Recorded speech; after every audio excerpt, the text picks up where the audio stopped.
The Rising Sun Gold Challenge was the last Grade 1 race before the VODACOM Durban July draw. Welcome to the unveiling of the field for the 2013 VODACOM Durban July, the 20 runners which have been invited to participate on Saturday the 6th of July for 3.5 million rand. And of course also the all-important draw for barrier positions. But firstly, let's unveil the field one by one. Number 1, saddlecloth. Things can happen really quickly when you employ the technique of time-lapse photography. This is the unveiling of the final field for the VODACOM Durban July. So there are the 20 runners for the 2013 VODACOM Durban July. So let's get straight into the draw for barrier positions, and to get the ball rolling for us was none other than trainer Jeffrey Woodruff, former champion trainer of South Africa, and he drew 4 for his wonderful filly, Do You Remember? She was a courageous winner of the Grade 1 Woolhavington Cup. Kumaran Naidu was next to draw for his horse called Gothic, who's number 20 in the race. Jockey MJ Oudendal was on hand to draw for Wiley Hall, the SA Derby winner. He didn't appear to be depressed at the fact that he'd drawn 14, but will have his work cut out from that deep draw. And then it was the turn of Justin Snaith. He drew pole position for the joint favourite Run For It, who some think may be a trifle lucky to be in the race. But he certainly has come on in leaps and bounds since his gelding. And then it was Justin's turn to draw for Jet Explorer, the Betting World Gravel 1900 winner. And guess what? I suppose if you're going to draw 2, or you're going to get greedy about it. Draws 2! He drew 2 for Jet Explorer, so that's pole position, and right next to him. I recall a couple of years back when Justin drew the outside gates, he wanted to run out of you. He's happy now to enjoy the dessert.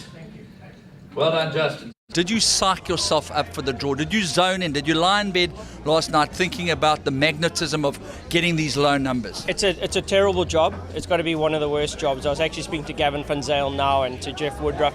It's not nice, because everything counts here.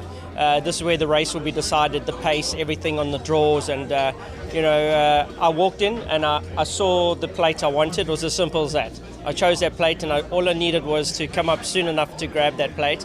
And that had the 1 in, and then I'd chosen a second plate, went to it and grabbed that, and that was 2. But I'd already chosen the plates before I even got there. It's a real big plan that's got to come together. It's not so simple as having the best horse. You've got to come in with the right weight, and you've got to plan it correctly. I couldn't run for it in any races, because if he did, he'll go straight up, because he's already so high in the weight.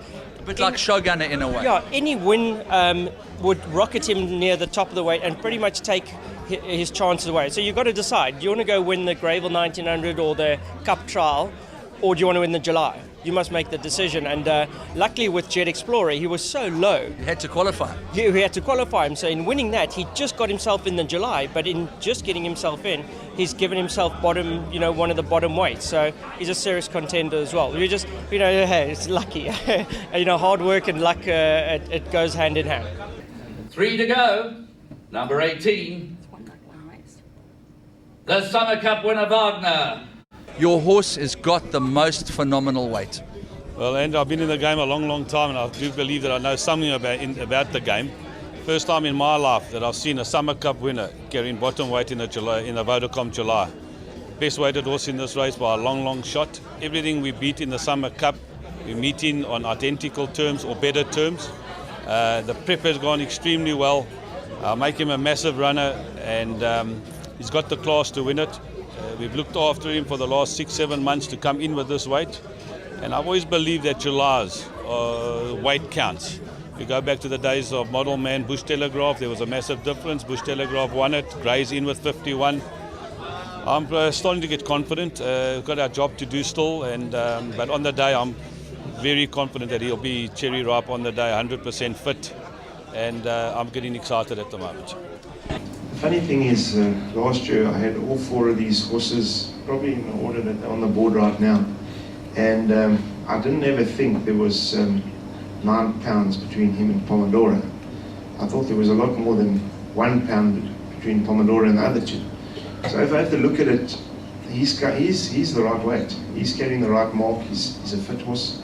He's doing very well. He's getting better and better, and I'm not concerned about the draw. He's a horse that can stay, and he can amble along out there, and he'll find a posse. You've got Schofield. He knows how fast they go, which is better than half of them, and that's going to be half the battle won.